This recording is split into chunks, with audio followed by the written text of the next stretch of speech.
simplesmente se esgotam. Não. Quando esses recursos se mostram impotentes, outras fontes devem e precisam ser procuradas. Somente Deus pode determinar as dores.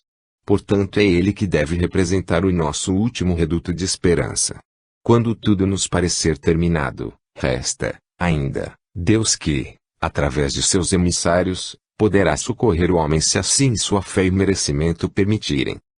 Para tanto, além da ação direta desses benditos mensageiros do Senhor, ainda existem médiuns que se colocam no serviço desse campo, prestando inestimável colaboração aos espíritos superiores. Abençoadas almas essas que, em nome por Deus, lutando contra uma enorme pressão e indisfarçável preconceito, curam as doenças físicas e espirituais consideradas pelos homens como incuráveis. Ao espírita, que conhece esse fenômeno, compete o dever primeiro de respeitar e divulgar esse recurso. Quantas dores serão aliviadas? Quantas aflições serão resolvidas? O Espiritismo é o consolador das almas em conflitos com os problemas que suportam. Não pode o homem ficar ignorando o tempo de provas e expiações que o estágio de evolução impõe. Vida em doutrina. Uma das mais felizes expressões de que tomamos conhecimento veio através da inteligência desse admirável médium Chico Xavier. Disse ele para alguns espíritas mais íntimos, que poderia ser considerado, ou melhor, que ele se considerava uma besta espírita, mas não um espírita besta. Ora, nada mais certo do que isso para ser aplicado a todos como ensinamento de uma disciplina necessária e exigida àqueles que, de uma forma ou de outra, se propõem a estudar e adotar o Espiritismo como caminho de fé para a sua salvação. Como besta espírita, devemos todos encarar nossas responsabilidades dentro dos postulados doutrinários, onde carregamos princípios para ensinar através da divulgação e do exemplo que devemos fornecer a toda a comunidade que nos abriga. Não pode ninguém jactar-se de ser um espírita quando muito que faz é apenas frequentar sessões práticas uma vez por semana ou mais, não importa, como era feito, no passado, com referência à missa católica. Presença rápida, diga-se, para logo em seguida continuar o restante da semana inteiramente voltado ao pecado, bem como preocupado com a sobrevivência material. Recomenda-nos a consciência que devemos arcar com os compromissos assumidos dentro da doutrina espírita, disciplinadamente, durante toda a existência. Precisamos fazer da encarnação que merecemos um postulado totalmente voltado para as coisas do espírito. Para isso somos advertidos de que devemos combater tanto quanto possível nossos erros e vícios. E é maravilhosamente bom quando a criatura humana pode, conscientemente, ter-se como uma besta de carga, carregando coisa tão boa e pura, como é a doutrina espírita. Quantos ainda esperam, um dia, poder usar essa expressão, que poucos, pelos dotes que possuem, e pela dedicação que apresentam, têm essa autoridade pela renúncia que demonstram. No segundo sentido da frase, considerar-se um espírita besta, é outra advertência para o uso da razão, da inteligência, da ativação aos meios de, com lógica, alicerçar a própria fé naquilo que entendeu certo como caminho para a vida verdadeira. Quantos ainda esperam que todos seus atos sejam determinados e controlados pela espiritualidade, dando, com isso, completo descrédito ao livre-arbítrio? Não é porque determinado espírito, ou mesmo algum velho espírita disse que se deve agir desta ou daquela maneira que vamos cegamente aceitar a determinação como se ainda estivéssemos no tempo do faz, ou morre. Esquecer a própria razão e inteligência, e mais, a vontade e necessidade de progredir, não justifica a inércia da espera. Devemos e precisamos, isto sim, analisar tudo o que vem dos outros, particularmente ativando ao máximo o discernimento, para que se tenha, amanhã, a oportunidade de poder crescer junto com a legião daqueles que se voltaram para o bem. Só assim teremos tido a noção certa do que seja espiritismo com fé raciocinada, bem como a consciência absoluta do que estamos fazendo, e mais, arcando inteiramente com a responsabilidade de nossas decisões. Se tudo dependesse dos espíritos e do destino, pergunta-nos a razão, o que é que estamos fazendo neste mundo?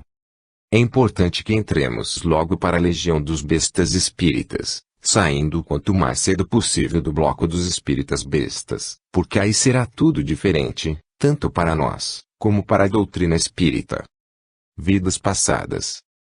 Gomes era um homem de seus 40 anos de idade que vivia uma atribulada e perturbada existência. Estava constantemente lutando pela sobrevivência própria e da família, com quem, por sinal, não vivia muito bem. Como trabalhador autônomo, seus ganhos sofriam altos e baixos. E, como consequência, sua vida, também. Em razão disso, jamais manteve um padrão social adequado ao que aparentava. Embora não fosse espírita, estava sempre à procura de pessoas que pudessem consertar sua vida. Peregrinava constantemente nesse sentido. Era só saber de alguém trabalhando nesse campo. Lá estava o Gomes atrás de soluções mágicas. Certo dia, acabrunhado, passava em frente a um centro espírita. Martelava sua cabeça a necessidade de saldar alguns compromissos no dia seguinte. Como viu o centro espírita aberto, com as luzes acesas, muita gente entrando, quase sem sentir acabou entrando também. O salão do centro era modesto e não muito grande, apresentando-se já quase lotado. Gomes procurou um local e sentou-se. Ao seu lado um homem idoso. Curioso, perguntou: "O que vai acontecer aqui?" Respondeu com muita calma e educação o consultado, que era dia de uma reunião espírita de estudos do Evangelho segundo o Espiritismo e, também, aplicação de passes. Como nada entendia do assunto, Gomes aguardou. Pelo menos estava sentado, pensou. Iniciada a reunião, após a prece feita com muito sentimento por uma mulher, a exposição do Evangelho, feita por um homem já de idade, com muito boa dicção e palavras fáceis, começou a chamar sua atenção. Gostou. Logo após recebeu, no próprio local em que estava, não sabendo por quem, um passe. Terminada a reunião, procurou saber quando era a próxima reunião, pois estava se sentindo muito bem. Foi devidamente informado e saiu feliz com o que tinha presenciado e ouvido. Foi uma semana de expectativa para o Gomes. Na noite marcada, lá estava ele no centro espírita. Desta vez foi acompanhado pela esposa e pelos filhos. Estava alegre e disposto.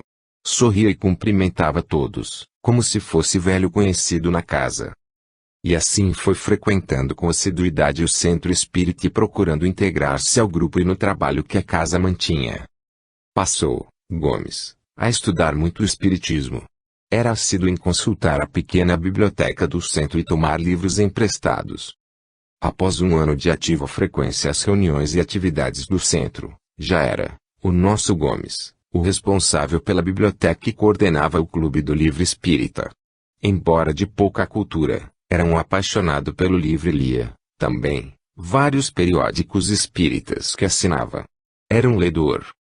Certa feita, após preparar os livros do mês para o clube, tarefa que fazia questão de executar sozinho, desde a embalagem até a entrega nas residências dos sócios, chega ao seu lado o Silveira, também frequentador do centro, um de seus diretores, que, brincando, lhe diz: "Gomes, amigão, você que vive metido com livros espíritas, deve ter, no passado, participado da queima das obras de Allan Kardec, em consequência do Auto de Fé de Barcelona.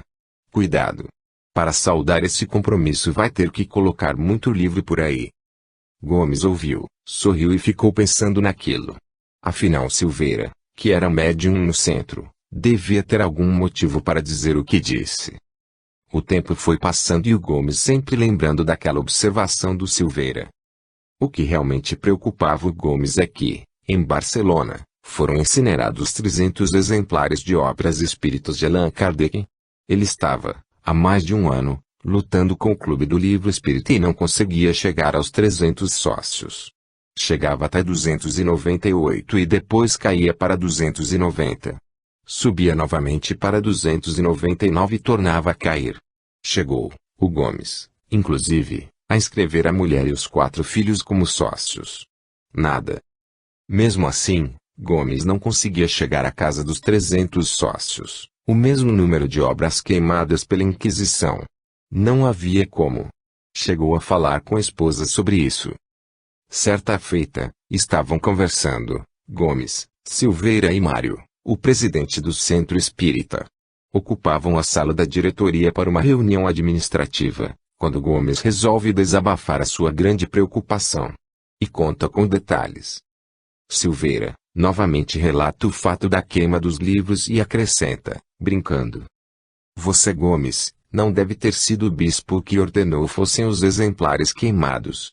Você não tem, hoje, cultura para isso. No entanto, deve ter assistido à queima e, talvez, até atiçado um pouco o fogo.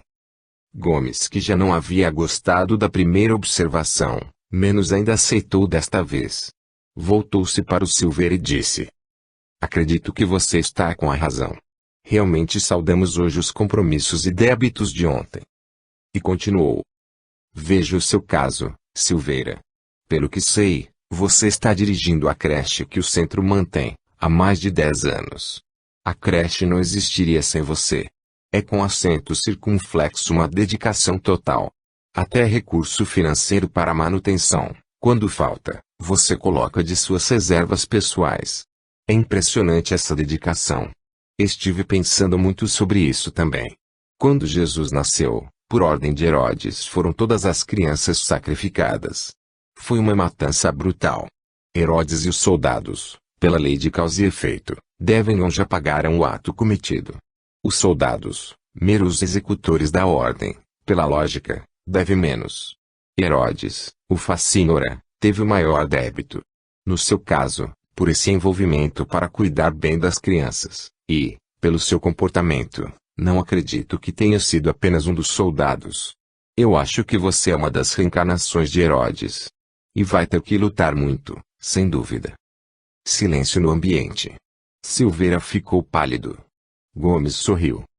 Mário, homem astuto, sorriu e mudou de assunto, volvendo ao tema que estava sendo tratado anteriormente. Decorridos uns 40 minutos, encerraram o encontro. Todos tinham compromissos. Despediram-se e Gomes, brincando, dirige-se ao Silveira e diz: Vamos, Herodes. Eu dou a carona hoje. Silveira, meio acabrunhado e encabulado, respondeu: Vamos, Fogueira. Aceito a carona. Saíram os três calmamente. Gomes mais aliviado e Silveira pensando no massacre determinado por Herodes e sua afeição pelas crianças carentes da creche. Está aí o resultado das observações impensadas.